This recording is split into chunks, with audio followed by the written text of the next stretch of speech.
Hello everyone, my name is Ella and I'd like to thank you for joining me for episode 3 of my podcast titled The Accountability Gap in regards to domestic violence crimes. Now, some of the issues that I do discuss throughout all of my podcasts may be triggering to some people because I do talk throughout all of my podcasts about domestic violence. So if you feel upset or concerned, please pause or stop the podcast and take care of yourselves. Now, today I'm going to talk about the laws that many westernized countries have in place that are supposed to be there to protect victims, protect the public. However, after much research, I've discovered that they don't really protect the people they're supposed to protect. And in fact, in some countries, they seem to be more inclined to protect the perpetrators, which is quite horrific. Now, across the world, domestic violence is widely condemned, which it should be. That seems to be a reasonable statement to make. But yet the existence of the laws in these westernized countries does not equal protection. Many countries now have domestic violence legislation, restraining orders, and criminal penalties. Yet accountability failures remain obvious in westernized countries. Homicide statistics, repeat offending, failed protection orders are very, very common, and there's ongoing criticism about laws and restraining orders and disclosure schemes such as Clare's Law here in the UK as being somewhat overly cautious. I'm just going to talk about Clare's Law because I find it very interesting. It's officially known in the UK, or England and Wales, as DVDS, the Domestic Violence Disclosure Scheme, and it was named after Clare Wood, who was murdered by George Appleton in 2009. It was introduced in all police forces in England and Wales in 2014. Scotland, though, has a different legal system, but has adapted Clare's Law in a form very similar to theirs. And it's the Disclosure Scheme for Domestic Abuse Scotland. So it's pretty much the same premise as Clare's Law in England and Wales. And what it does, it gives anyone the right to ask the police if they know of their partner's past violent or criminal behaviour. It's argued that we as a public have the right to know if we are in danger. Wiltshire Police in England is reviewing the scheme after what their Chief Constable Catherine Roper said had been catastrophic service failures of the scheme operating from within the Wiltshire Police Department. Now, Chief Constable Roper said that the review had identified 2 people who had come to harm, which the scheme should have protected. Now, we don't know exactly how severe the harm was that happened to these 2 innocent people. However, Chief Constable Roper apologised during a press conference, saying, "I remain appalled that this ever happened." They confirmed it is now risk assessed all of the Clare Laws applications made to them between April 2015 and August 2023. Now, that's a huge time period there. And it was during this time period that this catastrophic service failure occurred. And apparently it was because a particular member of staff that was working on the scheme either deliberately broke the laws of that scheme or unwillingly broke the laws of the scheme. This person has been suspended from the force. He had been suspended pending the review outcomes, and I believe it's only just recently been updated that he resigned before he was fired. And his name is now placed on a police national barred list, so he can never work for the police force again. His name is Gavin Hudson. But that's of little comfort to these people that he caused the harm to. So I'm hoping that there are more charges to be laid against this Gavin Hudson, because there needs to be. And another outcome from the review, apart from identifying some staff members that broke the scheme's law, the review also found that there were 25 failures, 11 which were administrative and 12 that were service failures. For example, where police should have disclosed and didn't, or where inadequate research was done on the background checks.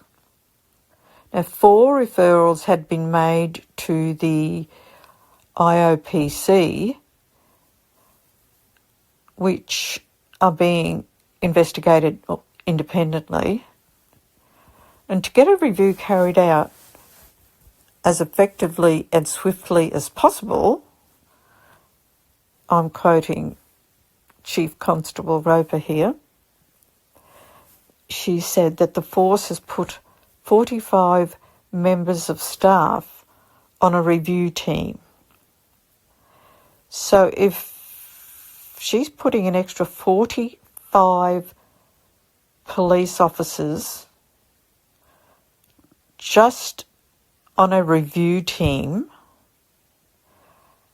what does it say about the number of people who have been harmed by the officers at the Wiltshire Police. It's quite frightening. Now, what they've done is that they have contacted a significant proportion of the people. There's no set number there. All we've got is, in inverted commas, a significant proportion of the people. They've contacted them and they have identified all of those people as requiring immediate contact. So that says to me that a significant number of people that they ignored had such serious issues and concerns and problems that they now, through this review, have thought to themselves, right, there's this large number of people that we now think we need to actually check on them, see what's happened, and, you know, they're in the category of needing immediate contact. So that's another frightening aspect of this review. And probably something that I find more devastating than the fact that they had to contact so many people and reach out to them to see what the situation was for them now, but she said that they were still trying to contact people that they had lost all communication with. So there was no phone number for those people, there was no contact details, they didn't know where they were, and obviously they didn't care where they were or what happened to them. So you've got a large number of people that they have contacted and that they're trying to work with now, but there's also a significant number of people that have been lost. They don't know where they are, how they are, and what sort of danger they could still be in. So Clare's Law is such a great concept if it is funded properly, if it has its officers trained properly, and has the scheme supervised very closely, because if it's not, then you end up with this catastrophic failure of such a really important scheme.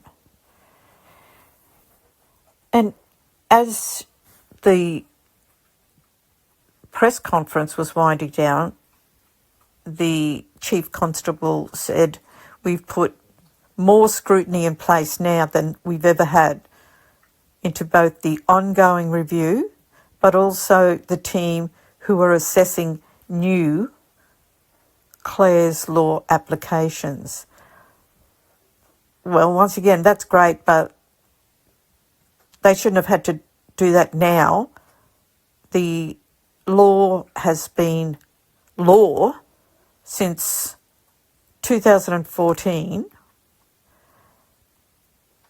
and they're now saying we're going to now put more scrutiny into the scheme than we've ever had before. So that doesn't sound right to me.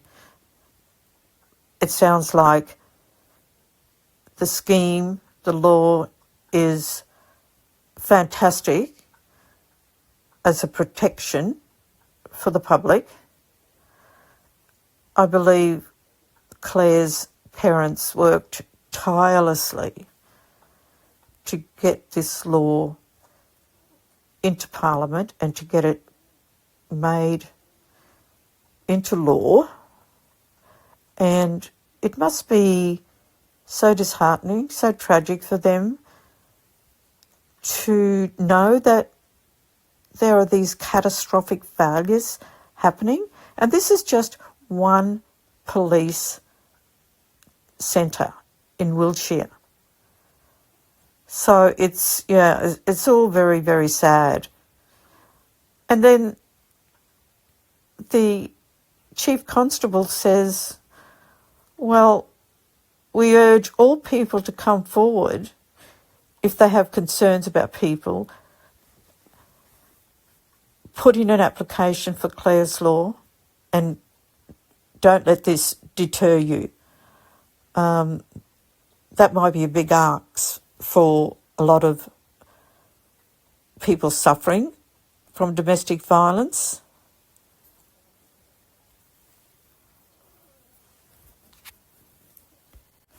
In Australia, state-based family violence laws and intervention orders exist alongside growing coercive control reforms.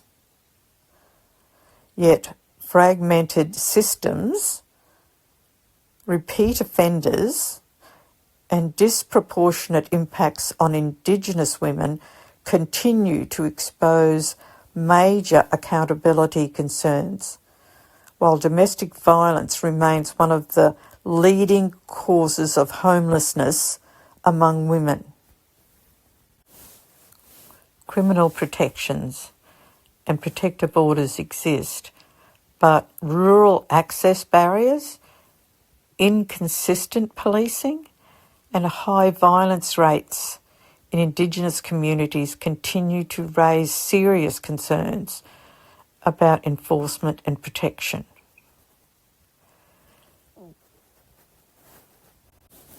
In the United States, for example, legislation such as the Violence Against Women Act established major legal protections, yet accountability varies dramatically between states because everyone has very easy access to firearms.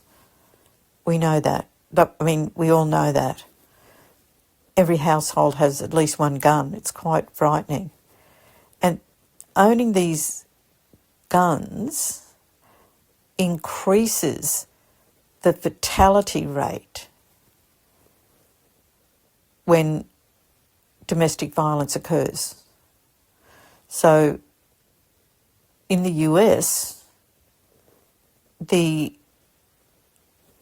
homicide rates are drastically higher than many other developed nations, and largely because of the easy access to guns. In New Zealand, the Family Violence Act and protection orders exist, yet the country continues to record extremely high family violence reporting rates relative to its population size, alongside criticism over repeat family harm call-outs and intervention effectiveness. So, we have the police being called out to the same properties time and time again and no effective treatment or action is taken. And I was very disappointed reading that about New Zealand because, I don't know, it just sort of shocked me. It took me back a bit. And yet we've got countries like Pakistan and India and Bangladesh where I could understand that situation a little more because of the sheer numbers of citizens that they have. They have millions and millions. In fact, just thinking about those three countries, I think the three of them combined have a total of about nearly 2 billion people. So that's a staggering number. It's so hard to comprehend that amount of people. And so you've got, let's say half of them are women.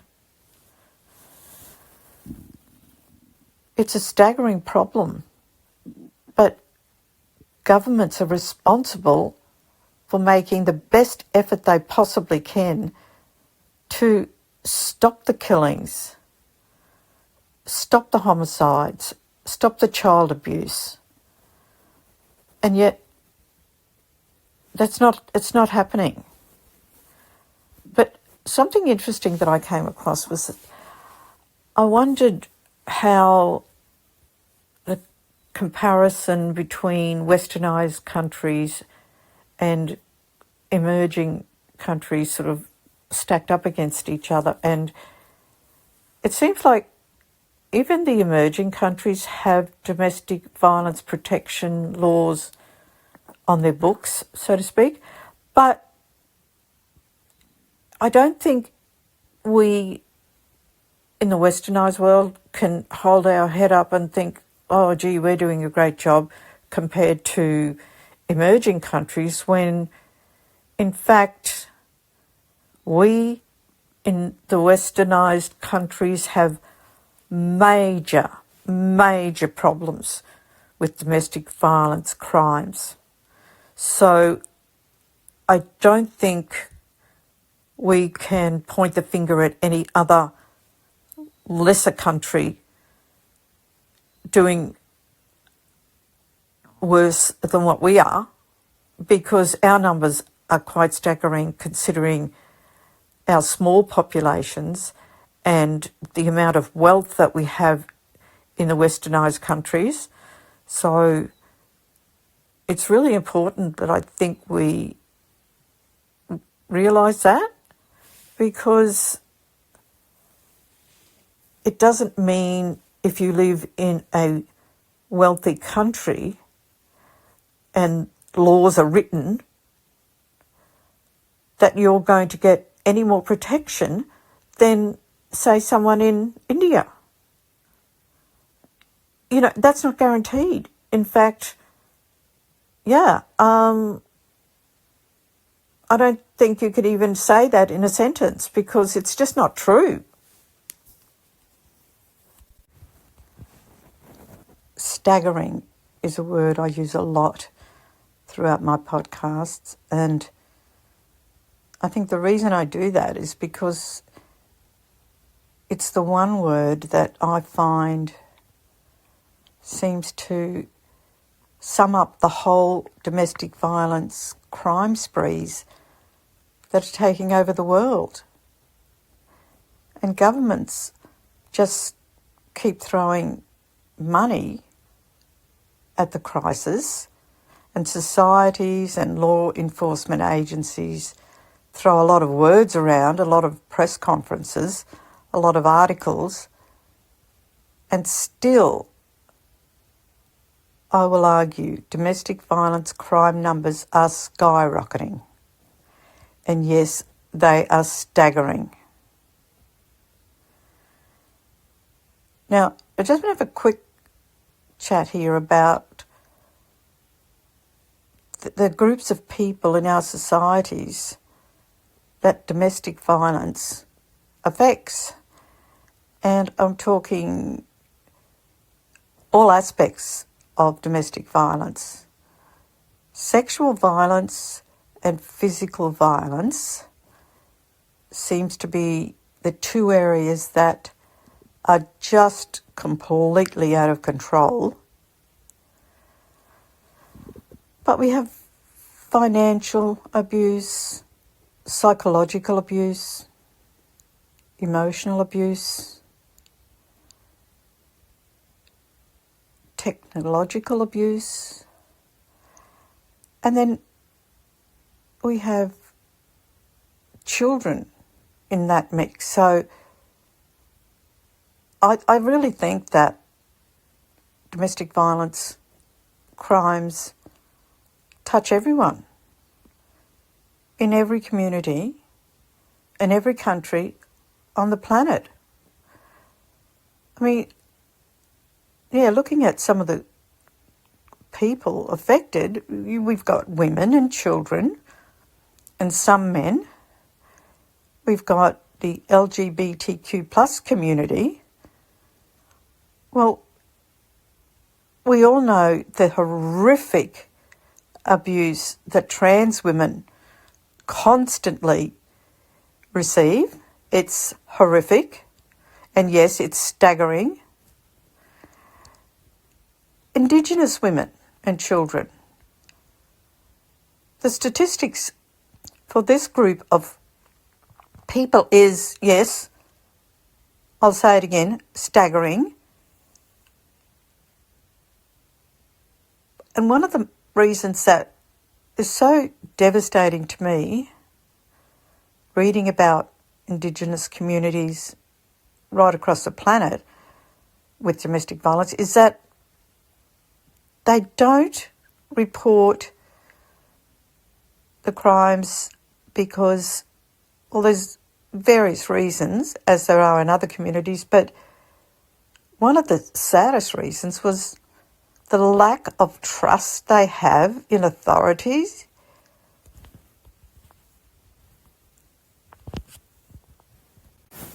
How can they be expected to trust anyone with so-called authority when they have been colonised in the most barbaric way?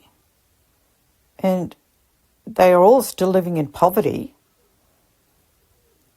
And in Australia, Aboriginal and Torres Strait Islander women are among the most overrepresented victims of domestic violence in the developed world.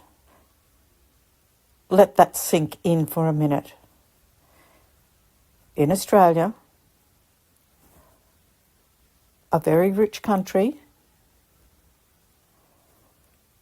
Aboriginal and Torres Strait Islander women are among the most overrepresented victims of domestic violence in the developed world.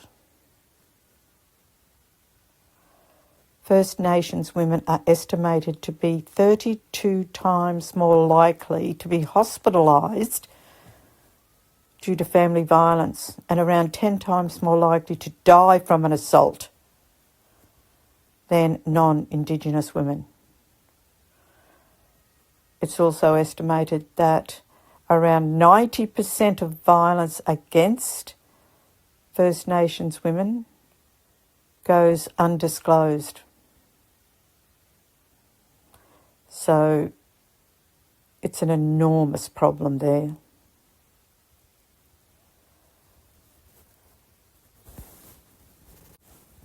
Governments are consistently failing all of us, in my opinion, right across every community and every country. Because the crimes are at an epidemic proportion, like cancer is. Cancer seems to touch everyone, and sadly it seems domestic violence does too. And if you think domestic violence is not an epidemic,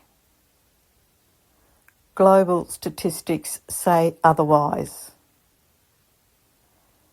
Remembering most people suffering from domestic violence never report the abuse. That's how I know it's an epidemic. Now, the accountability gap is not simply whether legislation exists, because we know in most countries it does exist, but we also know from the statistics that the laws and the schemes that are there to help the victims, they're not run properly, they're not seriously adhered to. One of the most confronting realities is we have to come to terms with the fact that countries with sophisticated legal systems, such as the UK, still record alarming levels of domestic violence and child abuse. we have to realise that the legal frameworks are insufficient because of lack of consistent enforcement. There's very little early intervention, and perpetrator accountability is not there.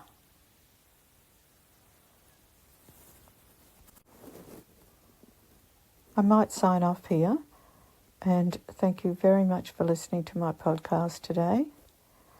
I know the topic is quite heavy at times, but I feel it's a very important topic, and we need to keep speaking out about the horrors of domestic violence. If you or anyone you know is suffering from domestic violence, I'm posting quite a few contact numbers at the end of the podcast today, so do not be afraid to call one of the numbers or your emergency service number, because that's what they're there for. So I just want to say, take care. Please look after yourselves, and I will see you next week. Bye for now.